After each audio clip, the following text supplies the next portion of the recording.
sa ulo ng mga nagbabagang port balita. Mga motorista, nagpatunay na walang nanghihingi ng lagay bago makapasok sa Batangas Port. International cruise ship na Blue Dream Melody muling dumaong sa Manila South Harbor. At mga empleyado ng PPA naghatid ng saya sa mga bata at pasahero para sa Trick or Treat Halloween celebration. Lahat ng yan at iba pa dito lang sa Ronda Pantalan. Tumugon ng Philippine Ports Authority sa mga komento online kaugnay ng mga umano'y nanghihingi ng pera sa labas ng Batangas Port bago makapasok sa Pantalan. Bago pa man ang pagdagsa ng mga pasahero na uuwi sa kanilang mga probinsya para sa undas, agad na nag-deploy ng mga port police ang ahensya nitong October 30 sa mga entry point ng Pantalan upang personal na masuri ang sitwasyon. Sa isinagawang inspeksyon at panayam ng PPA, sinabi ng mga driver ng mga pribadong sasakyan at mga trucker na nakausap nila na walang nanghihingi ng pera o anumang lagay sa kanilang pagpasok. Nanghihingi ba sa inyo ng pera? Kahit anong halaga, 20, 30,000, wala. Meron ba sa inyo ng tao na nanghihingi dito ng pera? Kahit anong halaga, wala yan naman kayo nakapili dito. Wala kayo yung tao nanghihingi. Wala rin umanong pamimilit kaugnay ng insurance o dagdag na bayarin. Kasunod ito ng ilang komento sa social media na nagsasabing may nagbebenta umano ng insurance sa gate at may mga lagay daw sa mga gwardya. May ilan ding nagsabi na may nanghihingi ng pangmeryenda sa marshalling area. Ayon sa pamunuan ng PPA, simula nang maisara ang Yellow Gate sa Pantalan, mas naging ligtas na ang daanan ng mga pasahero. Kasabay nito, nawala na rin ang mga nagbebenta ng insurance at fixer sa paligid ng Batangas Port. Ang magandang balita dito sa Batangas na makakausap mo lahat ng mga regular na reporter dito, wala nang fixer dito sa Batangas. Sa ibang pantalan siguro, mayroon pa rin tayo at unti-unti nating i-resolve yan. Pero dito sa Batangas, masisigurado ko sa inyo wala na pong fixer sa mga ticket. 110% wala nang fixer dito sa Batangas. Tiniyak ng PPA na mahigpit nilang pinatutupad ang no-gift policy sa lahat ng opisina at pantalan sa bansa. Pinaigting din ang presensya ng mga port police, CCTV monitoring at body cameras para mapanatili ang seguridad at integridad ng operasyon, lalo na ngayong panahon ng undas. Hinikayat din ng PPA ang publiko na maging responsable sa pagbabahagi ng impormasyon online. Bago mag-post, siguraduhin umano na may ebidensya at base sa katotohanan ang anumang sumbong para maiwasan ang pagkalat ng fake news. Samantala, siniguro ng PPA na handa ang lahat ng mga pantalan sa bansa para sa mga uuwing pasahero. Nakaalerto ang mga empleyado ng ahensya hanggang sa November 5, 2025 para sa dagsa ng mga pasahero na tinatayang aabot sa higit 2 milyon. Jal Manalo para sa PPA TV. May kasamang ngiti at pagkasabik ang umagang bumungad sa Pier 15 ng Manila South Harbor nitong November 2, 2025 nang muling dumaong ang MS Blue Dream Melody, isang international na cruise ship mula Xiamen, China.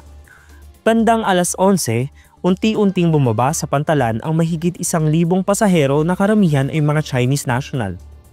Kasama sa 346 crew members ng barko ang 14 na Filipino seafarers. Para naman sa kanilang paglilibot sa mga tourist destination malapit sa cruise ship, ginamit ng mga pasahero ang 27 bus na inilaan upang makapamasyal sa mga makasaysayang pook sa Maynila gaya ng Intramuros, Fort Santiago, Luneta at pati na rin sa mga mall sa paligid ng lungsod. Ang MS Blue Dream Melody ay unang bumisita sa Maynila noong December 22, 2024 at ngayong taon ay muling nagbalik sa bansa. May kapasidad itong 1,266 na pasahero at kasalukuyang nakarehistro sa ilalim ng bandila ng Monrovia, Liberia. Ang barko ay pag-aari ng Blue Dream Cruises, isang kumpanyang kilala sa pagpapatakbo ng mga modernong cruise.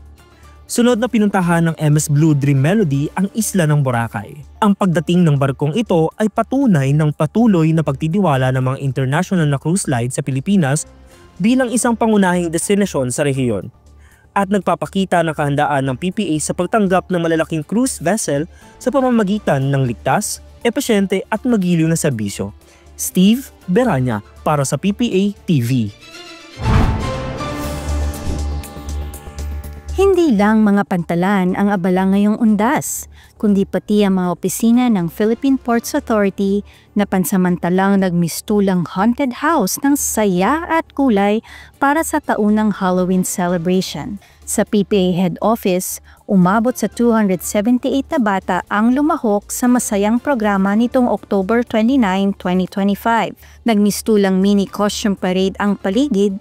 Tampok ang mga karakter mula kay Rapunzel hanggang kay Harry Potter.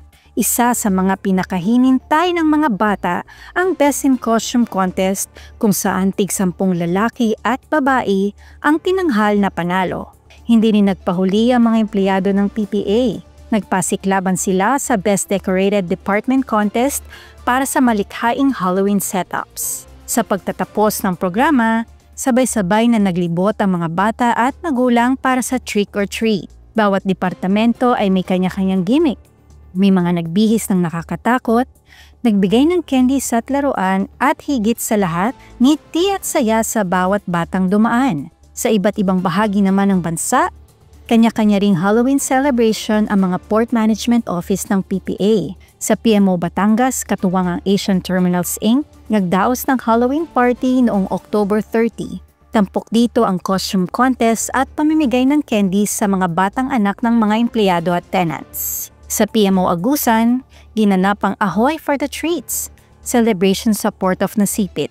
Bukod sa mga laro at treats, binigyang pagkakataon din ng mga anak ng empleyado na makita mismo ang pinagtatrabahuhan ng kanilang mga magulang. Sa PMO Davao, hindi lang mga bata ang nasiyahan. Habang may trick or treat para sa mga chikiting, nagpaabot naman ng libreng kape at tinapay ang mga empleyado sa mga biyahero.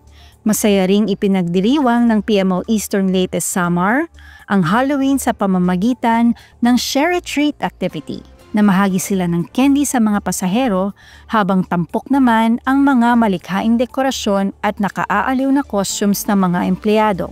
Sa PMO Negros Oriental Siquijor sa temang No Tricks, Just Treats, namigay sila ng Halloween goodies at nagkaroon ng free photo booth sa Port of Dumaguete na perfect souvenir para sa mga pasahero.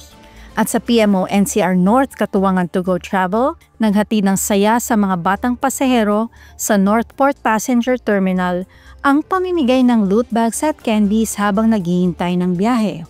Sa bawat ngiti ng bata at kanilang magulang, muling ipinakita ng Philippine Ports Authority na sa likod ng abalang operasyon at serbisyong publiko, may puso rin itong marunong magpasaya.